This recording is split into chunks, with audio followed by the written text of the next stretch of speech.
Hello, this is Sierra and welcome to another video. Today we're doing another video inside of Hermitcraft States of Clockwork. Right now we are in the 11th story, which is basically, well, the first part is perspective of Bdubs.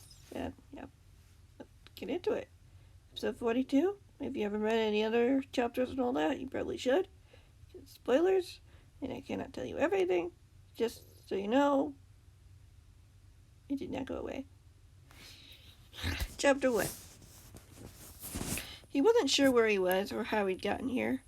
Tall, looming trees were on every side, their blood-red leaves glinting in the harsh sunlight.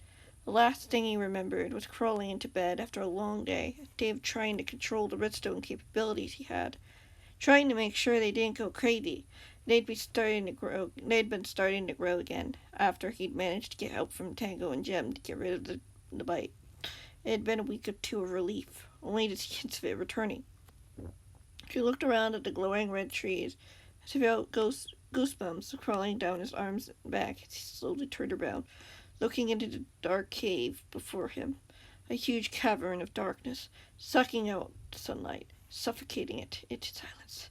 Yet it was far from silent.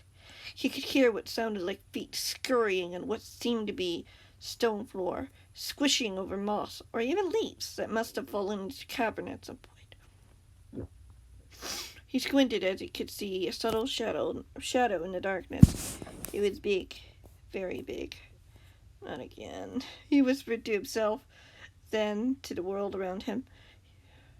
More to himself than to the world around him. He took another step back as he noticed a red glow in the cavern, in a familiar shape of a monster that definitely shouldn't be that size.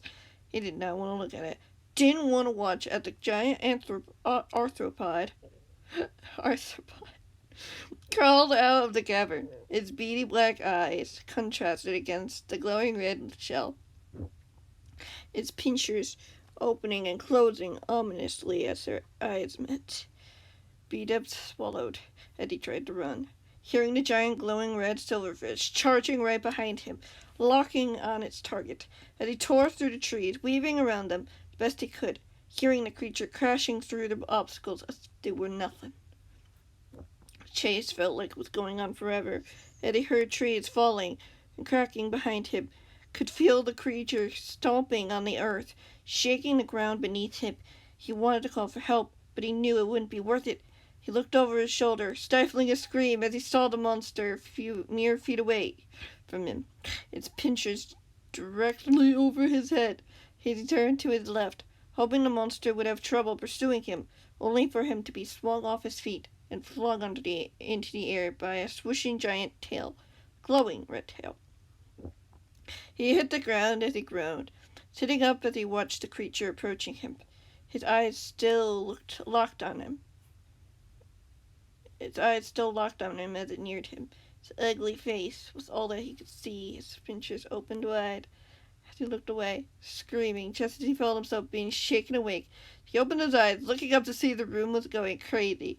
Lights were flashing on and off. Little gadgets were going wild, activating or deactivating. He put a hand over his eyes and groaned. "It's okay, Bdubs. It's okay," a calm voice reminded him as he tried to take deep breaths. Feeling a hand on his shoulder, hearing his heart racing in his ears, he knew the voice. He knew where he was. He was safe. Nothing could hurt him here. Sure enough, after a few moments, everything finally stilled as he sat up in bed with a groan. He looked over to where the voice had come from and seeing the face of a young boy. Liam. "Sorry if I woke you," the boy admitted. "It's fine. It happens." The boy shrugged. It can't be that normal for you," Bdubs said doubtfully. "I work in a place with children. This is normal for me." The boy chuckled. "At least it was just a nightmare." "Yeah, just a nightmare," Bdubs said quietly. "We still don't know what's really going on, do we?" "Not yet," the boy agreed. He nodded as he sighed, pulling back the covers as he swung his feet onto the floor, looking at the wooden surface. "I'm starting to get tired of these nightmares. All I want is sleep. A nice, peaceful sleep." "I get it," the boy said gently. As a head peeked through the bedroom door, the YouTuber could see his escort looking at as the boy gave him a thumbs up. before he disappeared again. We'll figure this out. I hope so, he replied. I really need to get better at this. You're doing great so far, the boy encouraged him with a smile. You do have something with one of your friends later today, right? Yeah, he replied. All right, the boy nodded. Do you think you'll be able to get some more sleep before then? Doubtful, the Bdubs admitted. I'll try though. Good. The boy smiled again as he headed towards the door. Call me if you need me. I will, Bdubs said, watching as the boy walked out of the room, leaving the door slightly open. He looked over at the late night sky, the stars twinkling as he spotted the moon, glowing in the darkness. He yawned as he climbed out of bed and walked to the window, looking out at it, knowing full well that he wouldn't be able to fall back asleep, especially not after the horrors of that creature still chasing him in his mind. Couldn't escape it, no matter what he did. He would always find him. Chapter 2. There's a Rosie barking in the background. Something's got her attention. The hours passed as the moon finally set as the sun rose, climbing up the sky as the YouTuber went about his day, trying not to notice the subtle glitches around him. Most of it was due to nerves. He usually did have good control over this sort of thing, yet when it came to strong emotions, sometimes things got a little out of hand. At the moment, he was standing outside, a little distance away from the base, but still close enough for his escort to know where he was. As he took in natural silence, feeling the warm sun touching his face gently. Many things had occurred over the past few weeks. Scar had been a very good roommate for the first week, while the hermit's base was being reconstructed, now residing rather well in his new home with his new friend, Jelly. Bdubs hadn't really gotten any visitors apart from his friends, who occasionally came to check on him, or helped him practice keeping control over his newfound redstone capabilities. He took a deep breath as he tried not to think about it. So much had changed after that silverfish had bit him, and now he wasn't sure what was going on. He'd asked Liam for help to try to figure out where the creature had come from, and determine what side effects it would hold, both good and bad. So far, though, nothing much had come of it. The stuff was pretty new. So far, his powers were steadily growing. And while that was cool and all, something about it just didn't sit right with him. The bite itself was gone, completely healed, relieving him of pain, yet it hadn't taken away the abilities he had available. In a way, he was a redstone torch that was constantly lit, and he had to make sure he controlled when to turn it on or off. He opened his eyes again as he heard a staticky buzzing.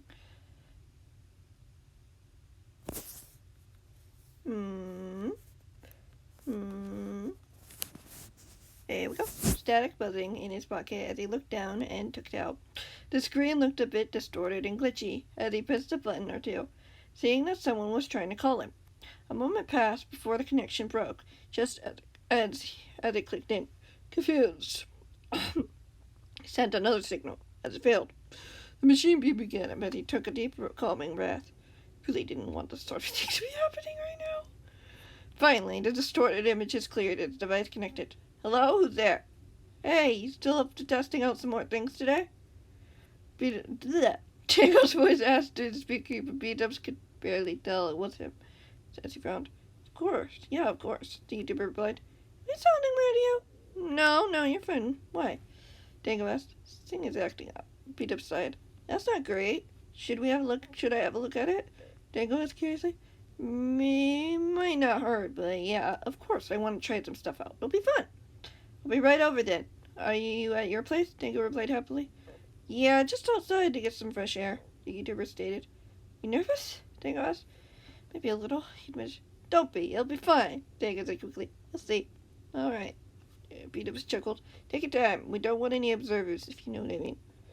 What would Mr. A's men want with you? Dango asked skeptically.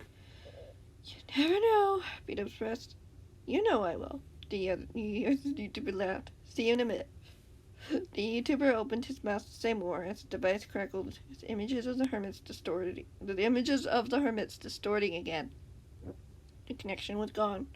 At least it hadn't cut off mid-conversation. He sighed as he pocketed the device again, glancing towards the trees as he paused for a moment, squinting as he took a closer look to see nothing was there. He was sure he'd seen something, though. something watching him from the trees.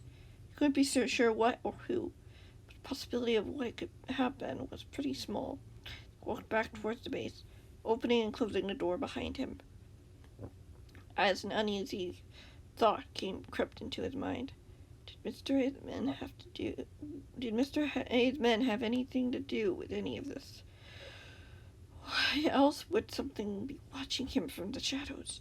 It hadn't been the first time he'd seen it, nor did he think it would be the last.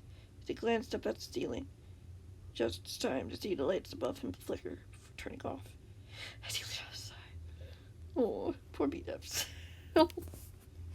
Oh, hope you guys enjoyed that. The next video episode will be coming out. And yeah, thank you guys so much for watching. Hope you enjoyed. And yeah, see you all in the next one, whenever that may be.